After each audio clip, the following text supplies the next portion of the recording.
จะฝนตกเร็วสิเดี๋ยวฝนตกน้ำจะท่วมแล้วน้ำจะท่วมไม่ใช่เหรอท่วม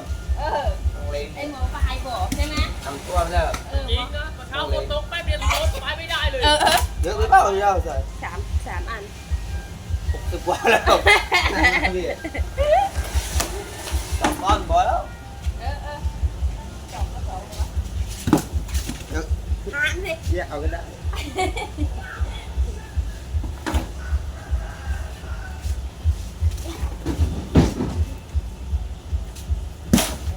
นี่ก็40 กว่าแล้ว